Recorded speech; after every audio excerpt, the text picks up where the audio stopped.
देखिए question number 39, B Limited makes industrial power drills which are made by use of two components, A electrical and mechanical components and B plastic housing. So the main product is drill. Power drills वो बनाते हैं. उस drill को बनाने के लिए they require two components A and B. उनके नाम थोड़े टेक्निकल हमें दिए हुए हैं just to confuse. So you can just assume them to be A and B. ज्यादा दिमाग उसमें नहीं लगाना है. The following table shows the cost of plastic housing. The following table shows the cost of plastic housing separately from the cost of electrical and mechanical components. Plastic housing which is B and electrical and maintenance mechanical component which is A. दोनों के हमें अलग अलग से cost दिए हैं. So we have 3 columns A, B and A and B जिसमें सबका टोटल दिया हुआ है. हम दोनों कंपोनेंट बनाते हैं, उसके बाद उनसे ड्रिल बना के finally we sell out the drill. Drill is the final product which we are selling. तो सेल्स केवल हमें ड्रिल की दी है. जो आउटसाइड थर्ड वाला जो कॉलम है सिर्फ उसमें सेल दिया है. ए और बी को इंडिविजुअली हम सेल नहीं करते. वेरिएबल कॉस्ट में दिया है material, labour, variable factory overhead, other variable cost, sales commission at 10%. Sales commission हम देते हैं जिसका रेट है 10%. Total variable cost we have contribution, total fix cost and we get the operating income.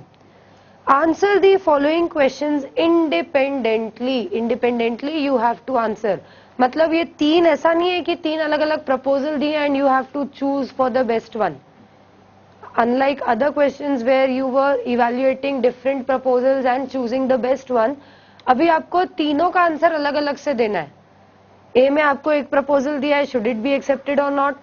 B वाला should it be accepted or not and C वाला should it be accepted or not. Like that we have to answer all the three independently. First, during the year a prospective customer offered rupees 82,000 for 1,000 drills.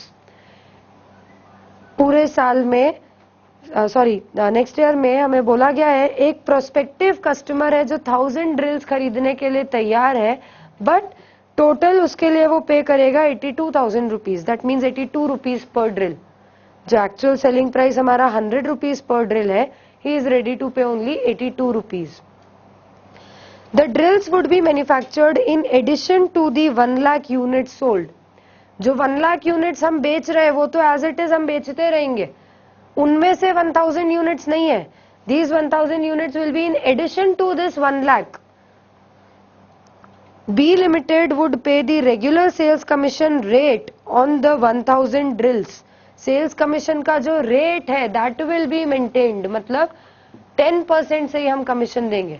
तो अभी तक हम 100 rupees का 10 that is 10 rupees हम पे करते थे.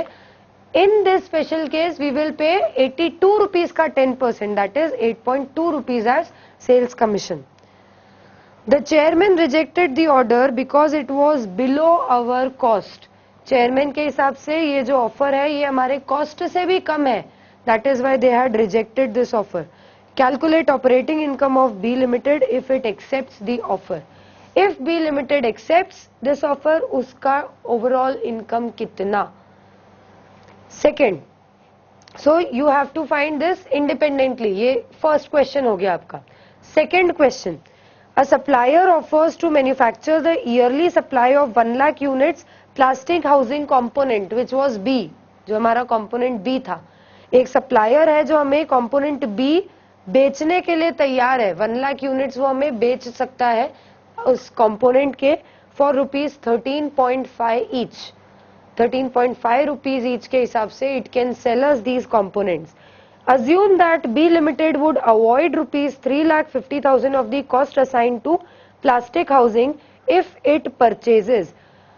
अगर बी लिमिटेड ये कंपोनेंट बी को खरीदने के ऑप्शन को सिलेक्ट कर लेता है instead of manufacturing, if it goes on purchasing this component, बोला गया it will be able to save 3,50,000 of its cost. Avoidable cost है ये 3,50,000 विच कुड बी अवॉइडेड अगर हम बी का प्रोडक्शन नहीं करें, बी को परचेज करें तो. Calculate the operating income if B Limited decides to purchase the plastic housing from the supplier. So if you accepts this offer, तब ऑपरेटिंग इनकम कितनी होगी बी लिमिटेड की. Third, assuming that B Limited could purchase 1,20,000 units of plastic housing components for rupees 13.5 each and use the vacated plant capacity for the manufacture of deluxe version of drill of 20,000 units and sell them for 130 each. बोला गया है अब मान लो B Limited 1,20,000 component B के खरीद सकता है. ऊपर वाले ऑप्शन में 1 लाख यूनिट्स वो खरीद रहा था क्योंकि 1 लाख ड्रिल्स बना रहा था. अब बोला है वो 1,20,000 यूनिट्स तक भी खरीद सकता है कंपोनेंट बी के फॉर 13.5 रुपीज ओनली. 13.5 में ही सप्लायर पे कर देने के लिए इसको तैयार है. और ये कंपोनेंट नहीं बना के जो उसकी कैपेसिटी रिलीज होगी, द कैपेसिटी सो वेकेटेड, जो फ्री हो जाएगी कैपेसिटी, उस कैपेसिटी में वो एक नया ड्रिल बनाए, एक नया वर्जन बनाए, the deluxe version of drill. अभी जो रेगुलर बना रहा है वो तो बनाएगा ही, उसके अलावा it will produce a deluxe version of drills जिसके बोला गया है 20,000 यूनिट्स बनाओ. तो 1 लाख यूनिट्स तो रेगुलर ड्रिल के जो बन रहे हैं, 20,000 यूनिट्स डीलक्स ड्रिल के, टोटल 1,20,000 हो गया. इसलिए हमें बोला गया है प्लास्टिक मोल्ड जो प्लास्टिक हाउसिंग जो कंपोनेंट है उसके 1,20,000 यूनिट्स वो खरीद सकता है. 1 लाख रेगुलर में यूज हो जाएगा, 20,000 डीलक्स वर्जन में यूज हो जाएगा. Then and sell them for rupees 130 each in addition to the sales of 1 lakh regular units. ये जो डीलक्स वर्जन की ड्रिल्स बनेंगी इनको 130 रुपीज पे बेचा जा सकता है. रेगुलर जो 1 लाख है उसके अलावा है ये, it is in addition to the regular version. 1 lakh तो बनेंगी ही जो आप 100 रुपीज पे बेच रहे हो. उसके अलावा 20,000 डीलक्स वर्जन की ड्रिल्स बनाओ जिन्हें आप 130 पे बेच सकते हो at a variable cost of rupees 90 each. इस पे वेरिएबल कॉस्ट लगेगा 90 rupees exclusive of housings and exclusive of 10% sales commission. जो वेरिएबल कॉस्ट दिया है ना 90 rupees, that does not include the cost of plastic housing component B जो आप बाहर से खरीद रहे हो 13.5 रुपीज में, वो कॉस्ट इसके अंदर शामिल नहीं है. एंड सेल्स कमीशन का कॉस्ट भी इसके अंदर शामिल नहीं है. उन दोनों को छोड़ के बाकी के variable cost will amount to 90 rupees.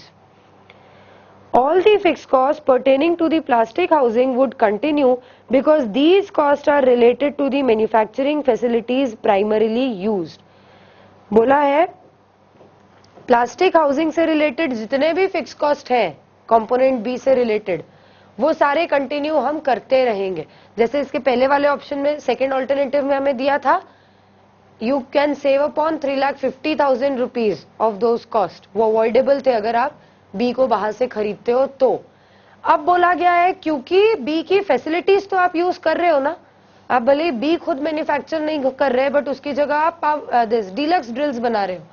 So you are using those facilities and the fix cost since they are associated with the facilities not the product, तो हमें पूरे के पूरे फिक्स कॉस्ट इनकर करने पड़ेंगे भले ही हम बी को मैन्युफैक्चर नहीं करें. Then calculate operating income of B Limited if it purchases the plastic housing and manufactures the deluxe version of drills. इस ऑप्शन में भी हमें ऑपरेटिंग इनकम कैलकुलेट करना है. सो वन बाय वन तीनों ऑप्शंस का हम ऑपरेटिंग इनकम कैलकुलेट करेंगे.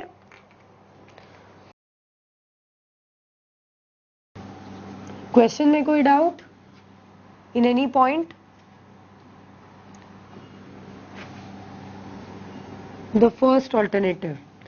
सबसे पहले बोला गया है आपको एक कस्टमर मिला है जो 1000 ड्रिल्स खरीदने का आपको ऑफर दे रहा है but that will be for 82 rupees per unit and this is an addition for your regular sales. Regular से एडिशनल में है तो आपकी ऑपरेटिंग इनकम कितनी होगी? तो जो रेगुलर पे हो रही है उस पे जो है वो तो कांस्टेंट रहेगी, दैट इज 3 लाख रुपीज. ये 3 लाख तो आप अभी भी अर्न करोगे, इसमें कोई चेंज नहीं आ रहा है. रेगुलर आपके ना स्ट्रक्चर कॉस्ट स्ट्रक्चर में चेंज आ रहा है, ना क्वांटिटी में चेंज आ रहा है, ना सेलिंग प्राइस पे चेंज आ रहा है, कहीं कोई चेंज नहीं आ रहा है. तो ये 3 लाख तो एज इट इज रहेगा. We can work it out on incremental basis. हम एडिशनल निकाले कि 1000 यूनिट जो एडिशनल बनाएंगे उससे कितना इनकम होगा और उसमें 3 लाख ऐड कर दे, हमें ऑपरेटिंग इनकम मिल जाएगी. Instead of writing that total operating income again, हम सिर्फ 1000 के लिए कैलकुलेट करें और फिर जो ऑलरेडी उन्होंने कैलकुलेट करके दिया है 3 lakh, which seems to be correct, जो कैलकुलेशन उन्होंने किया है उसमें कहीं कोई मिस्टेक नहीं है, प्रॉपर उन्होंने कॉस्ट शीट बनाई है, तो हम एज इट इज वो 3 लाख इंक्लूड कर सकते हैं. So we are first finding out profit from 1000 additional drills.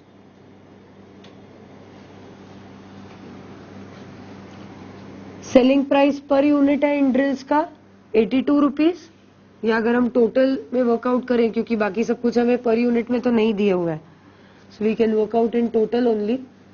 Total sales is 82,000 minus variable cost. Variable cost में सबसे पहले है material. Now nothing is mentioned on per unit basis. Per unit basis पे नहीं दिया है, पर आप निकाल सकते हो. टोटालिटी में दिया है आपको. Material cost is 49 lakhs when you are producing 1 lakh drills, मतलब per unit it is 49. So for 1000 it will be 49,000. 1 lakh के लिए 49 lakhs, तो 1000 के लिए 49,000.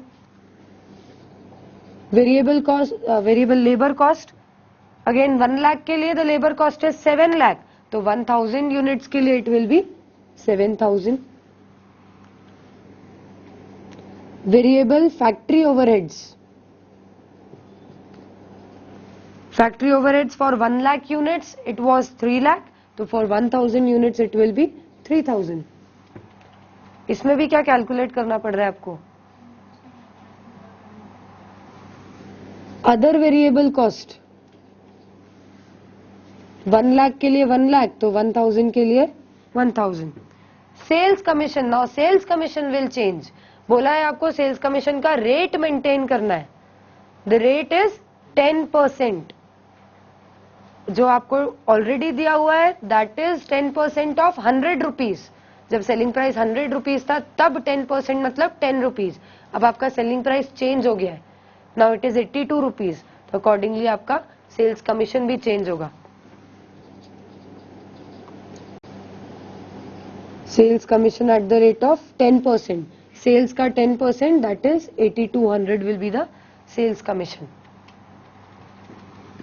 This will give us a contribution 13,800. This is the additional contribution from 1000 drills. क्या कोई additional fix cost हम इनकर कर रहे हैं? फर्स्ट वाले ऑप्शन में कोई एडिशनल फिक्स कॉस्ट हम नहीं इनकर कर रहे हैं ना. जो ऑलरेडी इनकर किया था, जो ऑलरेडी हम 3 लाख में कंसिडर कर चुके हैं, बस उतना ही है. तो इतने से इसका मतलब हमारा प्रॉफिट बढ़ जाएगा. So by accepting this offer हमें एक्स्ट्रा 13,800 का प्रॉफिट मिल रहा है. And originally we are earning a profit of 3 lakh rupees. So that means operating income on accepting this offer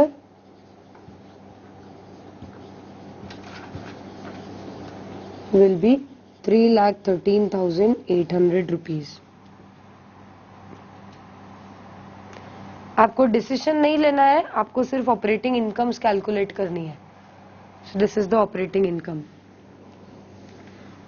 second point में अब बोला है प्लास्टिक हाउसिंग कंपोनेंट, जो कंपोनेंट बी है, हम उसको सेल्फ मैन्युफैक्चर करने की जगह अगर आउटसाइड मार्केट से परचेज करें तो क्या होगा. अगर हम अपने कंपोनेंट बी को मार्केट से परचेज करें तो क्या होगा.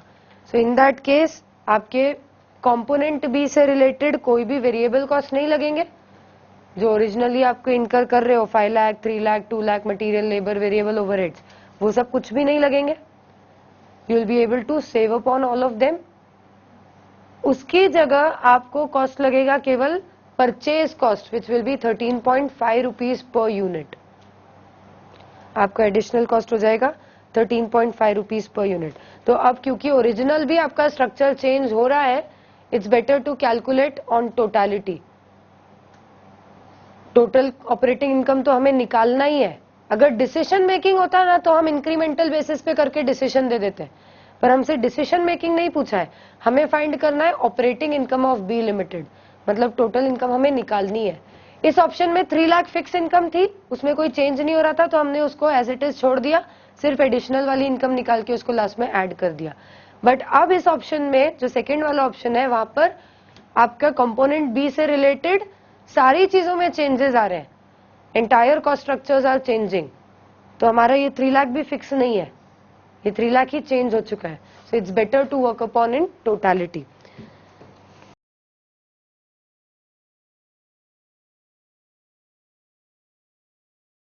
If plastic housing components are purchased from market,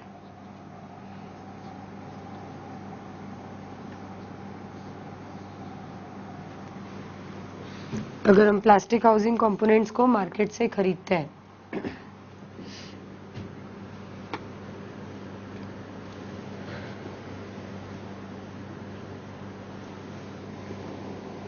sales will be as it is, 1 lakh drills ही हम अभी भी बनाएंगे, 100 रुपीज पे ही बेचेंगे, so we'll have the same sales 100,000, 00,000, 000, 1 crore rupees minus variable cost, variable cost of, हम टोटल भी ले सकते हैं, variable cost of component A,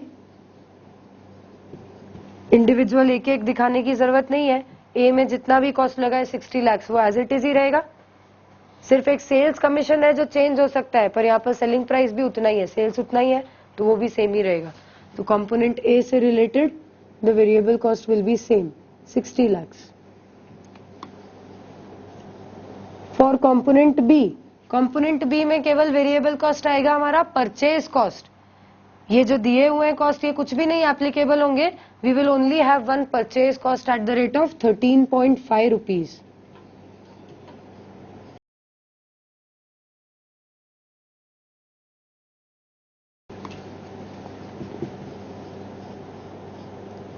This will be 13,50,000. This will be the variable cost for component B. इससे हमें मिलेगा contribution,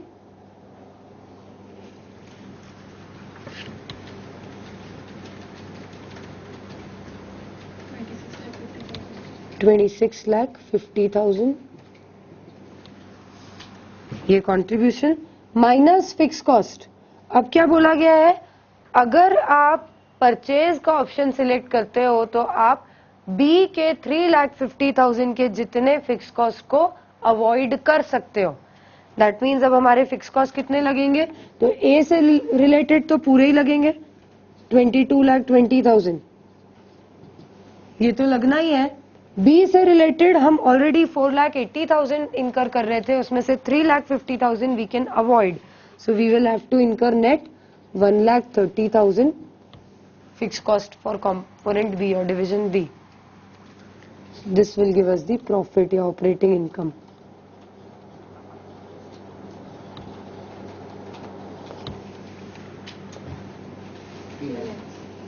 Three. So it's the same. What you were originally earning, अभी भी आप उतना ही कमा लोगे. This was second. थर्ड में बोला गया है, अब आप क्या करो, प्लास्टिक हाउसिंग को तो बाहर से खरीदो और उसको मैन्युफैक्चर नहीं करने की वजह से जो भी आपकी फैसिलिटीज रिलीज हो रही हैं उनसे आप डीलक्स ड्रिल बना लो और इसको आप बेचो 130 रुपीज पे, और उसका कॉस्ट स्ट्रक्चर भी दिया हुआ है। सो नाउ अगेन, ओरिजिनल जो आपके 1 लाख यूनिट्स है रेगुलर ड्रिल्स, वो तो एज इट इज आप बेच रहे हो, एज इट इज बेच रहे हो। कंपोनेंट ए आप खुद बना रहे हो, कंपोनेंट बी आप बाहर से खरीद रहे हो, मतलब ये वाला सेम एप्लीकेबल होगा till here, contribution same applicable होगा। फिक्स कॉस्ट बोला है, अब आप ये अवॉइड नहीं कर पाओगे, जो फिक्स कॉस्ट था ना वो आप अब अवॉइड नहीं कर पाओगे, so you will be incurring the entire fix cost now. Okay, तो आपको चाहिए तो आप या तो अगेन केवल डीलक्स ड्रिल्स का कैलकुलेशन करके उसमें ये ऐड कर दो, या फिर अगर कंफ्यूजन होता है तो दोनों को अलग अलग से दिखा दो। डीलक्स ड्रिल्स का अलग से एक प्रॉफिट फाइंड करो और रेगुलर ड्रिल्स का अलग से फाइंड आउट करो। Okay, so if facilities of plastic housing are used to manufacture deluxe drills,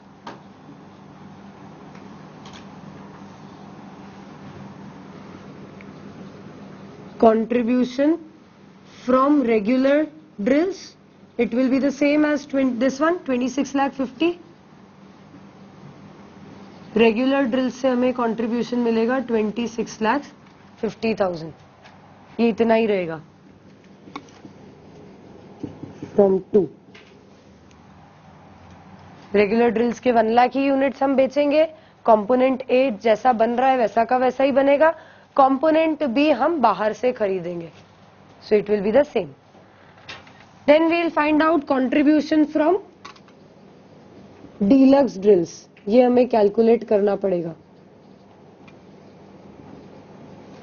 deluxe drills के बारे में हमें क्या क्या बोला हुआ है, तो सेलिंग प्राइस पर यूनिट हमें दिया हुआ है डीलक्स ड्रिल्स का 130, this is the selling price, minus variable cost per unit. Variable cost per unit दिया गया it is 90, but it excludes the material cost, plastic housing का cost and sales commission. Plastic housing और sales commission को छोड़ के बाकी के variable cost है 90 rupees. So we'll have plastic housing cost, plastic housing हम अभी भी खरीद ही रहे, इस ऑप्शन में भी we are purchasing plastic housing और 13.5 रुपीज में ही हमें मिल रहा है। Sales commission which will be at the rate of 10%, मतलब अगेन 13 रुपीज, 130 का 10%, and other variable cost which are given as 90 rupees. So this will give us contribution per unit.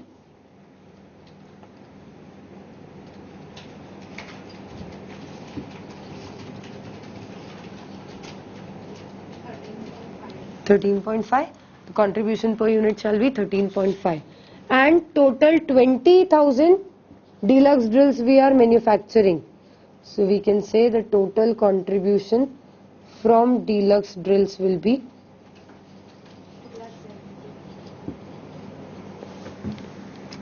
2,70,000। Regular drill से इतना मिल रहा है कंट्रीब्यूशन, डीलक्स ड्रिल से इतना मिल रहा है। So total contribution of B limited, overall company as a whole का कंट्रीब्यूशन हो जाएगा 29,20,000।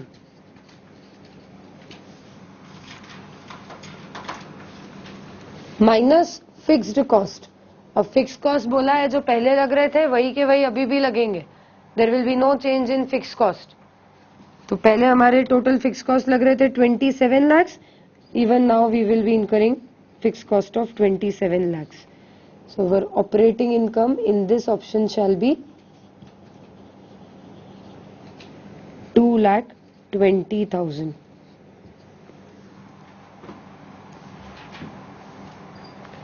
Any doubts? वेरिएबल कॉस्ट में कंपोनेंट ए का कॉस्ट इंक्लूडेड है। हाँ,